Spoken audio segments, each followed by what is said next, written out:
요엘서 3장 1절에서부터 8절까지입니다. 하나님의 택하심에 대한 주권과 섭리. 오늘부터 요엘 선지서의 마지막 장인 3장에 대한 말씀을 공부하고자 합니다.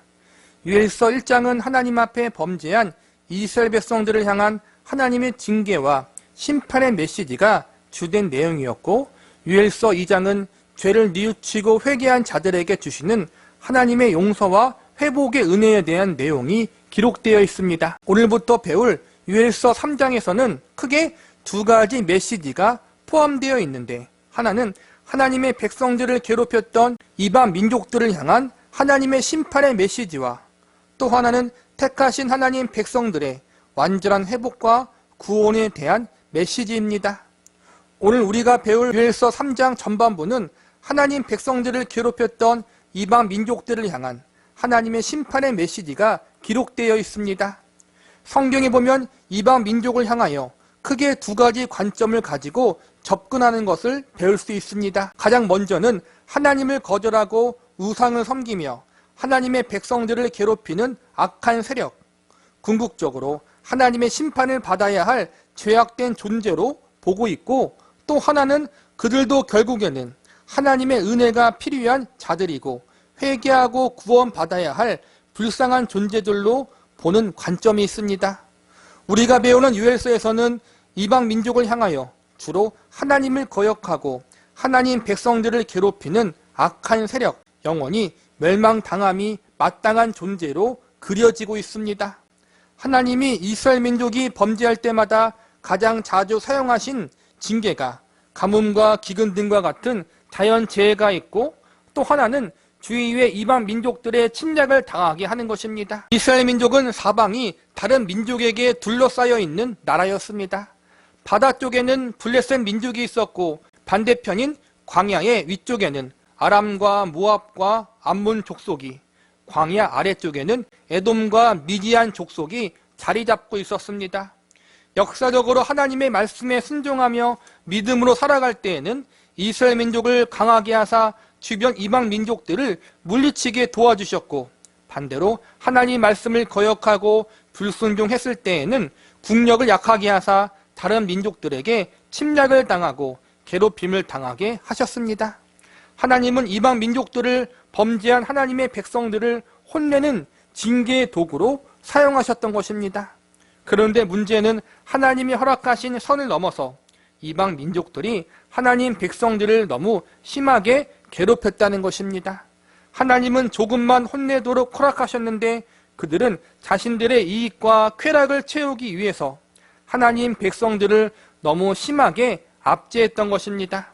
하나님 백성들이 자신들의 죄를 깨닫고 회개케 하기 위한 도구로 쓰임받은 이방 민족들이 하나님이 허락하신 선을 넘어버린 것입니다. 그래서 하나님은 선을 넘어버린 이방 민족을 심판하시겠다라고 선언하십니다.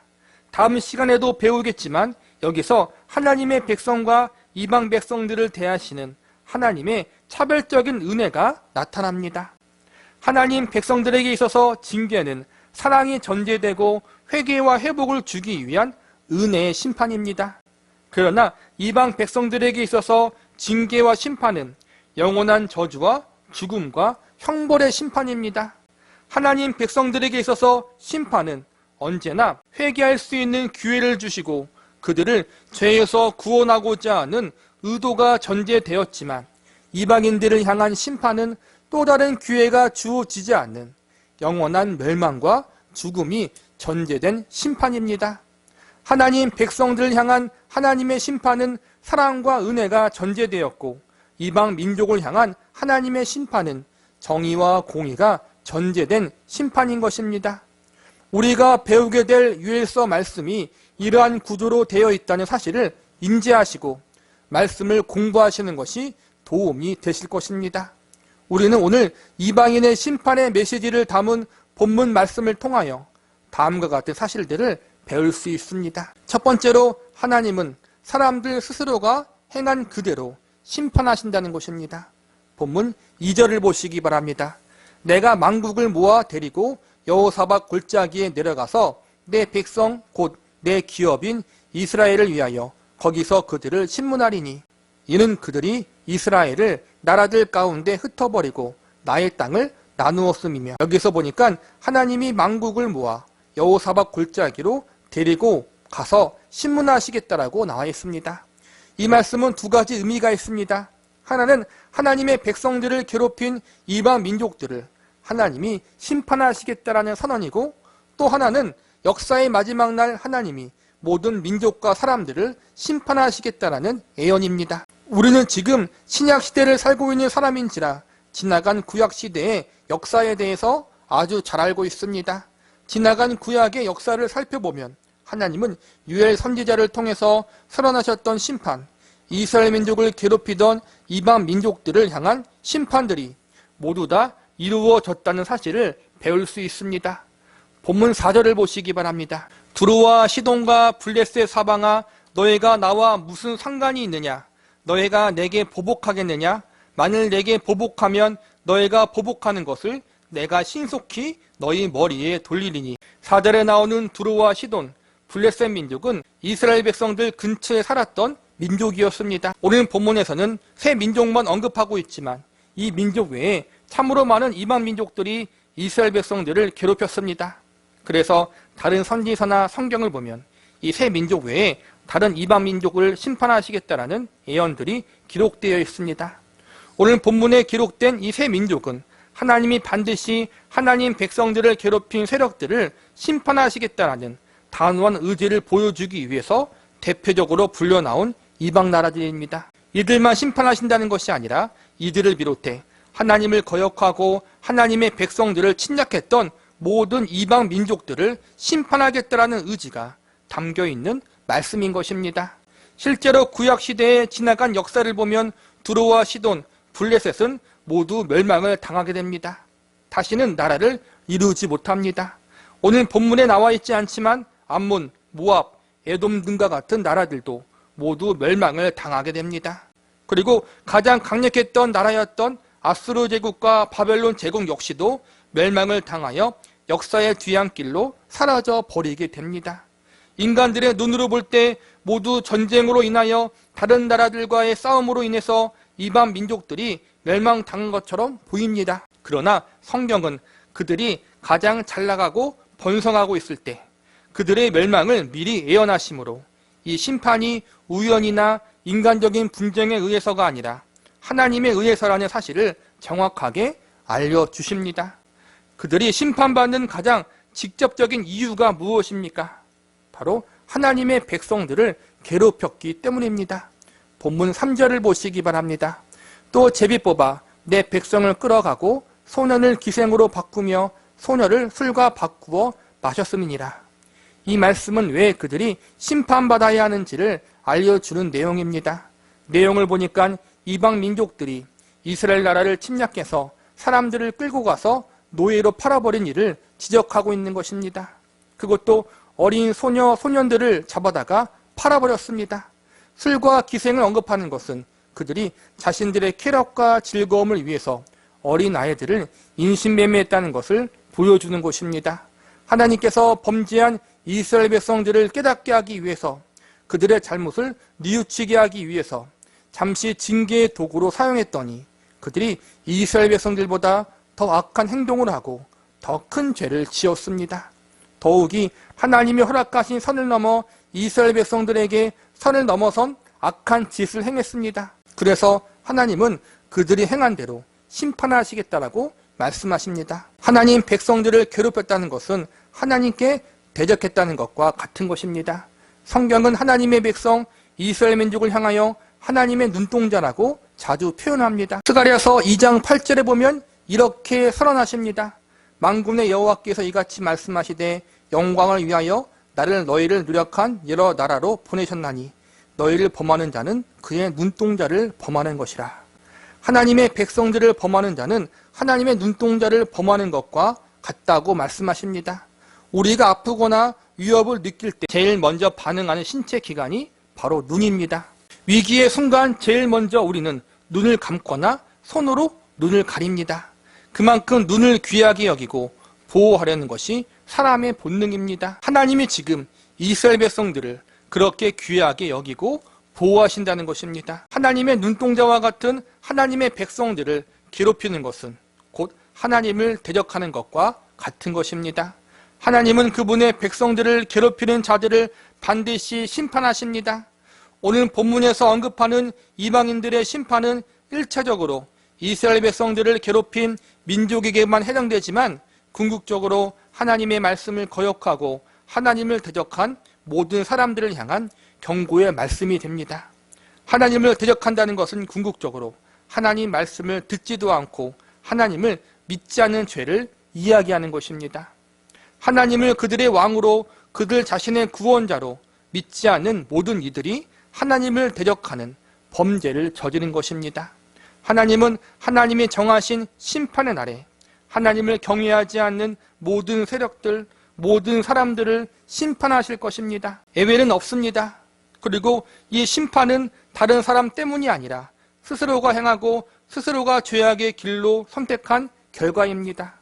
하나님을 경외하지 않기로 스스로 선택한 결과, 하나님의 말씀에 순종하지 않기로 스스로가 결심한 그 결과, 하나님을 구원자로 그들의 주인으로 섬기지 않기를 스스로가 선택했기 때문에 하나님은 그들이 행한 그대로 그들을 심판하실 것입니다. 두 번째로 하나님은 사람들의 모든 삶과 인생에 대해서 알고 계시다는 사실을 배울 수 있습니다. 우리는 하나님의 심판에 대해서 이의를 제기할 수 있습니다. 과연 하나님의 심판이 정의롭고 합당한 것인가? 모든 사람들이 행한 그대로 심판하시는 하나님의 심판은 정당한가? 정답은 당연히 정당하고 합당한 것입니다. 왜냐하면 하나님은 모든 사람들의 삶에 대해서 그들이 행한 모든 것들을 다 알고 계시기 때문입니다. 본문 5절과 6절을 보시기 바랍니다. 곧 너희가 내 은과 금을 빼앗고 나의 진귀한 보물을 너희 신전으로 가져갔으며 또 유다 자손과 예루살렘 자손들을 헬라 족속에게 팔아서 그들의 영토에서 멀리 떠나게 하였으니라. 여기서 보면 하나님의 전에 기물들을 훔쳐간 것과 이스라엘 백성들을 포로로 끌고 간 것을 지적하고 있습니다. 이 말씀은 이방 민족이 하나님 앞에 구체적으로 어떠한 죄를 지었는지 조목조목 알려주고 있는 것입니다. 성경은 하나님께서 인간의 모든 인생들을 다 알고 계시다고 가르치고 있습니다. 시편 139편 2절에서부터 4절을 보면 이렇게 선언하고 있습니다. 주께서 내가 앉고 일어섬을 아시고 멀리서도 나의 생각을 밝히 아시오며 나의 모든 길과 내가 눕는 것을 살펴보셨으므로 나의 모든 행위를 익히 아시오니 여호와여 내 혀의 말을 알지 못하시는 것이 하나도 없으시니이다. 모든 인간의 삶이 하나님 앞에 있다는 사실을 아셔야 합니다. 하나님 앞에 우리는 아무것도 숨길 수가 없습니다. 하나님은 인간의 행동과 말뿐만 아니라 마음의 동기까지 다 알고 계시고 지켜보고 계시다고 성경은 일관되게 가르치고 있습니다. 하나님은 모든 것을 다 하실 수 있는 전능하신 분이시며 동시에 모든 것을 다 알고 계시는 전지하신 분이십니다. 그리고 장소와 시간에 구애받지 않으시는 무소부재하신 분이십니다. 그러기에 우리의 모든 삶, 모든 인생들을 다 알고 계십니다. 우리가 사는 이 세상을 보면 잘못된 재판이 있고 잘못된 판정이 있음을 발견하게 됩니다. 우리가 볼 때 이 재판의 결과가 정당하지 못하다고 여겨질 때도 있습니다. 재판장이 힘 있는 자들과 야합하기도 하고 때로는 객관적 증거들의 불충분으로 우리의 기대와는 정반대의 재판 결과가 나오기도 합니다. 그래서 우리는 억울한 일을 경험합니다. 재판 결과에 대하여 불만을 표출하기도 합니다. 그러나 하나님은 전지전능하신 분이기에 모든 것을 객관적으로 바라볼 수 있고 모든 일에 대하여 숨김없이 다 알고 계십니다.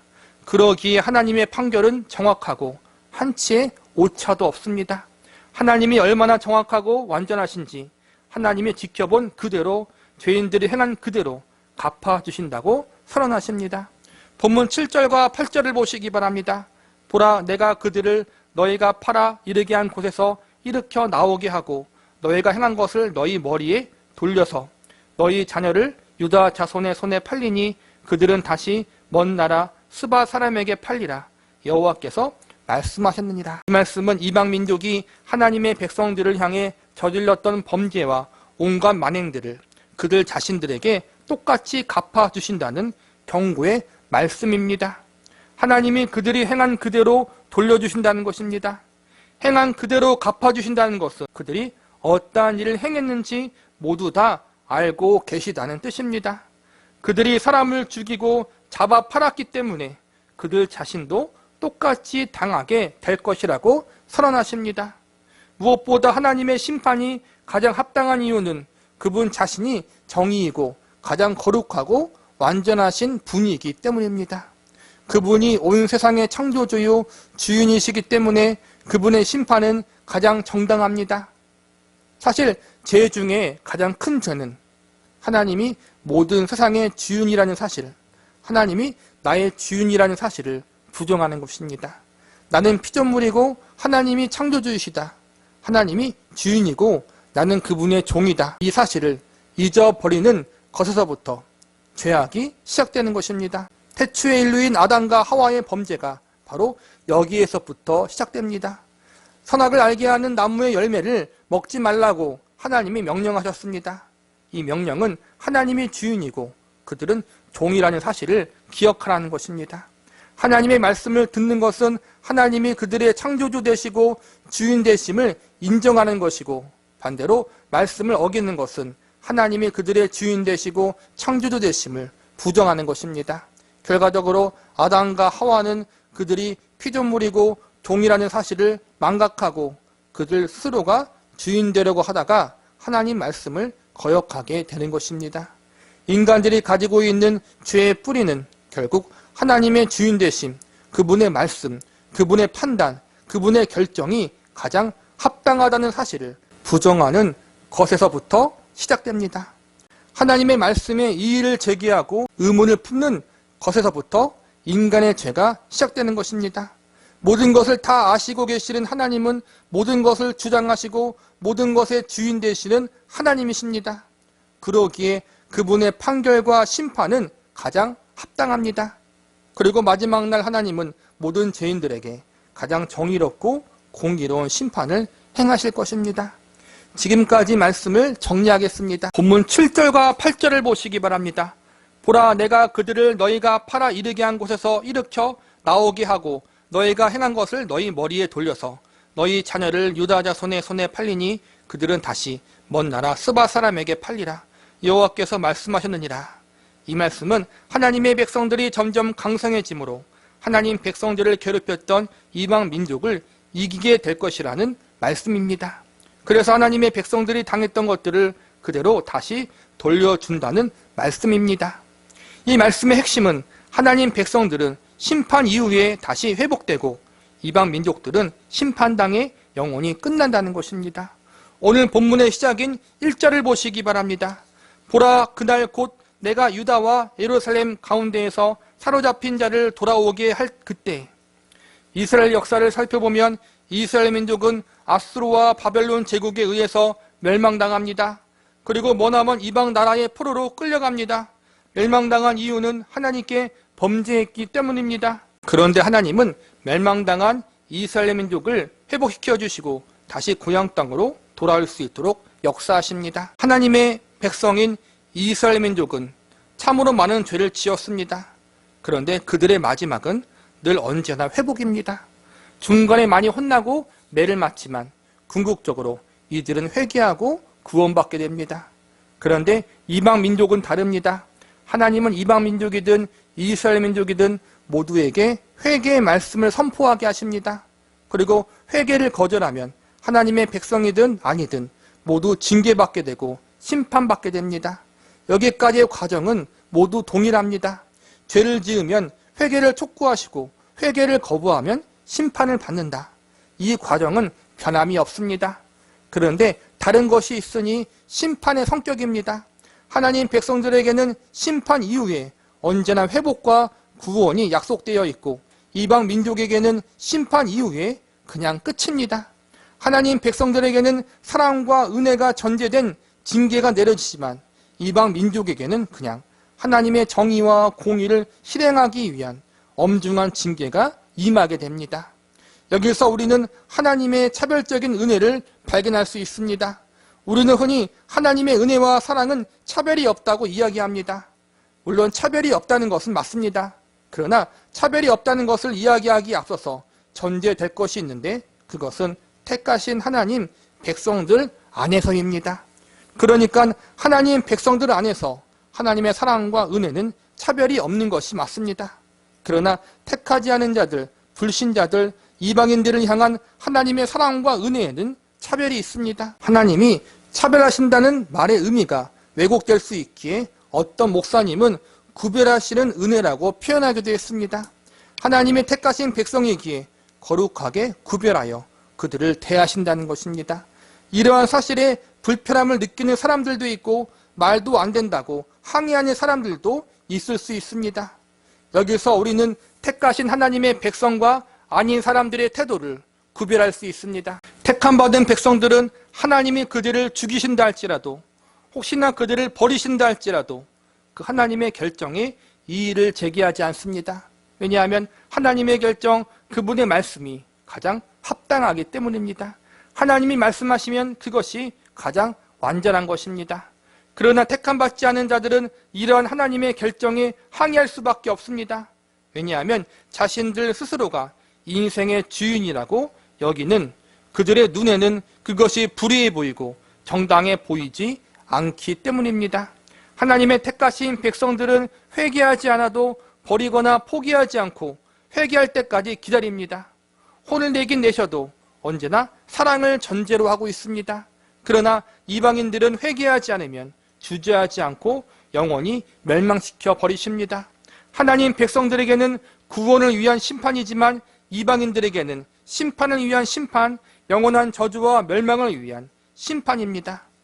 누구한테 기회를 주고 누구한테는 기회를 주지 않은 것, 이것이 억울해 보일 수 있습니다. 하나님이 왜 그렇게 하십니까? 불공평합니다. 죄인된 우리들의 인간의 눈으로 볼 때 하나님의 선택과 판결이 정당해 보이지 않을 수 있습니다. 인간의 눈으로 볼 때 불공평하고 불공정해 보일 수 있습니다. 그러나 이것은 우리 인간의 생각일 뿐입니다. 정당의 기준, 정의의 기준이 하나님 자신이심을 아십니까? 하나님이 맞다면 맞는 것이고 아니면 아닌 것입니다. 사실 복음과 구원이라는 것 자체가 인간의 생각으로 볼 때 정당하지 못합니다. 누구를 택하고 누구를 구원하실지 하나님이 정하신다는 것 자체가 불공정한 것입니다.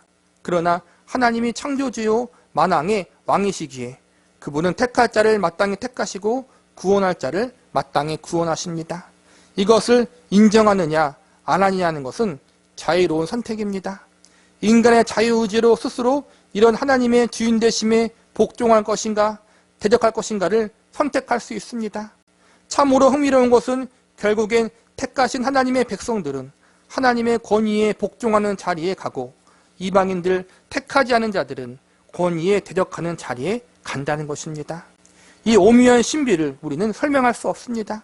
하나님만이 아실 뿐입니다. 욥의 고난에 대해서 우리는 다 이해할 수 없습니다. 불신자들에게 욥의 고난을 이야기하면 결국 그들이 내리는 결론은 하나님은 불의하다입니다. 하나님을 더욱 깊이 알아가는 자리에 가게 하기 위해서 그렇게 심한 고난을 주는 것은 합당하지 않다고 주장합니다. 그러나 우리는 욥의 고난에 대해서 다 이해할 수 없지만 그것이 하나님의 방법이요 뜻이면 하나님이 행하신 것이 가장 합당하고 옳은 것이라고 믿습니다. 욥도 하나님을 직접 대면하자 이 사실을 인정하며 자신의 어리석음을 회개했습니다. 만약 다른 이들이었다면, 불신자들이었다면 하나님 앞에 할 말이 많았을 것입니다. 왜 굳이 말로 하시면 되지 재산을 몽땅 가져가 버리시고 왜 자녀들의 생명까지 다 가져가 버리십니까? 그깟 성숙을 위해서 이러한 고난을 주신다는 것 자체가 과연 정의롭습니까? 인간적인 생각으로 하면 이렇게 나올 수밖에 없습니다. 처음엔 욥도 자신이 처한 고난이 불의하다고 이의를 제기합니다. 그러나 그가 하나님을 온전히 만났을 때 결국 하나님의 뜻에 자신을 복종시킵니다. 하나님이 하신 일이 가장 합당하다고 인정합니다. 이것이 택함받은 자와 그렇지 않은 자의 태도의 차이입니다. 누가 택함받고 누가 그렇지 않은지 우리는 모릅니다. 그러나 우리가 아는 것은 우리가 마땅히 하나님의 권위와 그분의 판결과 결정에 순종해야 한다는 것입니다. 다 이해가 안 가고 납득이 안 될 수 있습니다. 그러나 하나님이 나의 주인이시고 나의 하나님이시기에 우리는 마땅히 순종하고 복종해야 한다는 사실을 믿고 순종과 복종의 자리에 서시기를 바랍니다. 그러한 자세와 태도가, 그러한 믿음이 우리가 택함받은 자라는 증거입니다. 하나님의 권위에 복종하지 않은 자들의 자리에 서지 않기를 바랍니다. 우리도 죄인이고 저들도 죄인입니다. 우리도 하나님을 자주 거역하고 저들도 하나님을 거역했습니다. 그러나 우리와 저들은 분명히 다릅니다. 무엇이 다릅니까? 우리는 내가 잘나서 택함 받은 것이 아니라는 사실을, 내가 저들과 같이 영원히 멸망당에 마땅한 죄인이라는 사실을 아는 것이 다릅니다. 우리는 우리 자신이 구원받기에 전혀 합당하지 않다는 사실을 알고 있습니다. 오직 우리는 하나님의 크신 은혜와 사랑이 나를 구원했다는 사실을 믿는 사람들입니다. 나에게 구원의 조건, 택함의 조건이 있는 것이 아니라 오직 하나님의 주권과 그분의 은혜와 사랑에 모든 조건이 있다는 사실을 믿습니다. 나를 택하시고 하나님의 백성으로 삼은 것은 나의 의로움이나 그 어떠한 조건 때문이 아니기에 내가 연약해도 부족해도 하나님은 나를 버리거나 포기하지 않으실 것을 믿습니다. 우리는 나를 바라보는 자, 나를 의지하는 자가 아닙니다.